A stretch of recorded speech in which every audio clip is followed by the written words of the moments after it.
Welcome to CSC 201, Lesson 7.1. Functions defined on general sets. Recall the following definition of a function from Chapter 1. A function f from a set x to a set y is a relation from x, which we call the domain of f, to y, the codomain of f, that satisfies two properties. Every element in x is related to some element in y, and no element in x is related to more than one element in y. So you could combine this by saying every element in x is related to a unique element in y. So now we're going to introduce some additional terminology and notation regarding functions. When we write f colon x arrow y, that means that f is a function with domain x and codomain y. This means like f goes from x to y. And each little x in x gets paired with a unique element y in y. So each of the following notations represents this fact. F sends x to y, f maps x to y, x goes to y, and f sends x to y. So those are all notations and wordings that you can use to mean each element x from the domain gets paired with a unique element y from the codomain. So the unique y that f sends x to is denoted f of x. Okay, and we write f parentheses x and we say that as f of x. And then we have some other ways of saying that we did not talk about in Chapter 1. The image of x under f, the output of f for the input of x, or the value of f at x. And the set of all values of f is called the range of f. When x is an element such that f of x equals y, x is called the pre-image of y, or an inverse image of y. Okay, so now I'm just going to do this little question that uses some of this vocabulary and notation. So here I have a function f from capital X to capital Y, defined by this arrow diagram. And what are the domain and codomain of f? So the domain is capital X, so it's A, B, and C. And then the codomain is y, so everything in y would be 1, 2, 3, and 4. And we want to find f of A, f of B, and f of C. So A, according to the arrow diagram, gets mapped to 2. So f of A is 2. B gets mapped to 4. So f of B is 4. And C gets mapped to 2. So f of C is 2. Okay, continuing with the same arrow diagram. What is the range of f? So this is different than the codomain in that it's the set of things that are actual outputs of f. So things that elements from the domain get mapped to. So the only outputs were 2 and 4. Those are the only elements that A, B, or C got mapped to, 2 and 4. So it's a little different from the codomain. The codomain would have been 1, 2, 3, and 4, but 1 and 3 never had any elements from X get mapped to them. Is C an inverse image of 2? So here's 2, right? This is asking, did C get mapped to 2? So we follow the arrow back and we say, yes, C is an inverse image of 2. Yes, because f of C equals 2.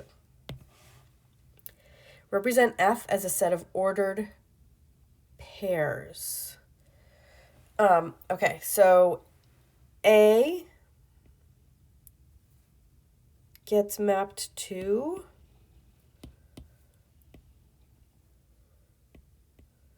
2. B gets mapped to 4. And C gets mapped to 2. Set of ordered pairs that represents f. All right, if we let A be the set AB, so A is a set with two elements in it, what is F of that set? So this means I want the set of images of A and B. So I need to know where A gets mapped and where B gets mapped, and that is a new set, the images of A and B. So F of A, that is the set F of A and F of B. You take each element of A, apply the function F, and the set of those outputs is a new set, F of capital A. So F of A is 2, and F of B is 4. And if we let C be the set that has one element in it, 2, what is F inverse of C? Well, this is a set. This works similar to this. G is similar to F. It's just we're doing it in reverse. So F inverse of C are all the pre-images of the elements of C.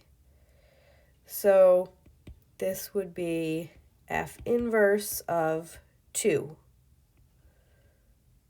In this case, there's only one, all the pre-images of 2, right? So 2 has two pre-images, A and C.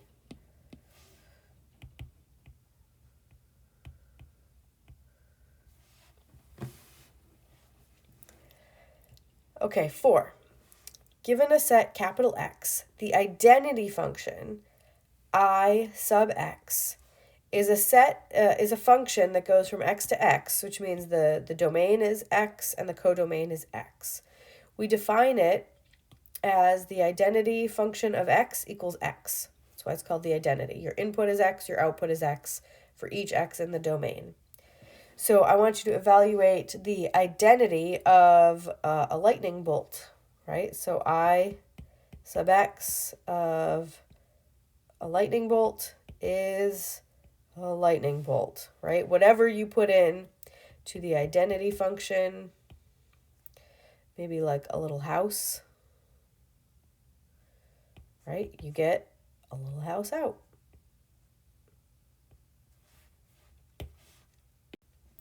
All right, we've got two functions, f and g. F is a function that goes from r cross r to r. And we define it by saying f of our input is an ordered pair, a comma b. And the output is just a real number. And you calculate that real number by just doing a times b. So you have two inputs, a and b. The output is a times b. And then g is a function that goes from r cross r to r cross r. So your input, in this case, is an ordered pair, a, b. And your output is another ordered pair in r cross r. And you get it by swapping the coordinates and making the b, taking the opposite of the b. So let's evaluate f of 2 comma 3. Well, f is a function that goes to r, and you get the output by just multiplying the two elements of your ordered pair. So we do 2 times 3, which is 6. F of 0.5 comma 0.5. Again, just multiply the two parts of your ordered pair, and you get 0.25. Now, g of 7. G, the output is an ordered pair, not a real number. And you calculate it by, we swap the coordinates and take the opposite of b. Okay, so the opposite of b would be -7. And then you leave the a alone, but it goes into the second location. And g of 3 -4, again, this is g, so the output is an ordered pair. You take the opposite of b, so 4, and then a, 3. Okay, recall from a previous course the definition of a logarithm. Log base b of x equals y means the same thing as b to the y equals x. These are inverse functions of each other. So let's just see if we do a little practice with this. So I want log base 3 of 9. We say that equals something, right? And I can use this translation. This says log base b of x equals y, means that b to what it equals, b to the y equals x. So this says that 3 to the what equals 9, which means that my thing I'm looking for must be 2. So log base 3 of 9 is 2. Log base 3 of 9 is 2. So when I read a logarithm, log base 3 of 9 equals what, you ask yourself in your head, this is asking me 3 to what power gives me 9? And you would write down a 2. And then for this next one, I'm asking 2 to what power gives 1/2? 2 to what power is 1 over 2? And that's the -1 power. Because 2 to the -1 is 1/2. And then 10 to what power is 1?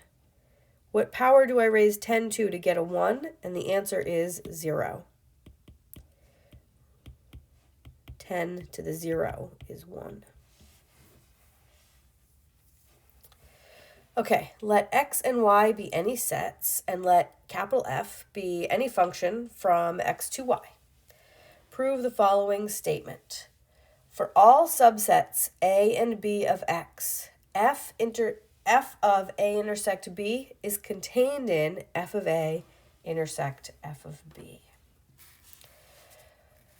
Okay, so to prove a contained in statement, remember you choose an arbitrary element of this first set, and you have to show that it's also an element of the second set. So let's choose an arbitrary element y of the first set. Y will be an arbitrary element of f of A intersect B. Okay, then there must exist an x in A intersect B such that f of x equals y. Okay, so then there must exist an x in A intersect B such that f of x equals y, equals my arbitrarily chosen element. So you can see I named my arbitrarily chosen element y because it's an output of a function, right? F of something will always give you, typically we call it a y value. So I said there must be some x in this input set, A intersect B, such that when you do f of x, you get this output y. Okay, so what does it mean to be in an intersection? So x is in A intersect B. So if that's true, then x is in A and x is in B. Okay, if x is in A and x is in B, I can now apply f to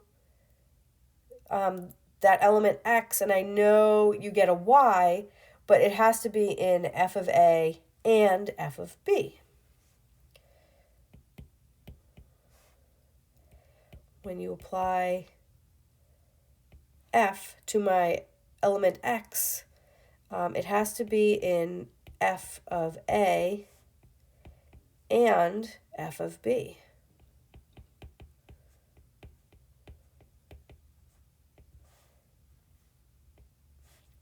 Therefore,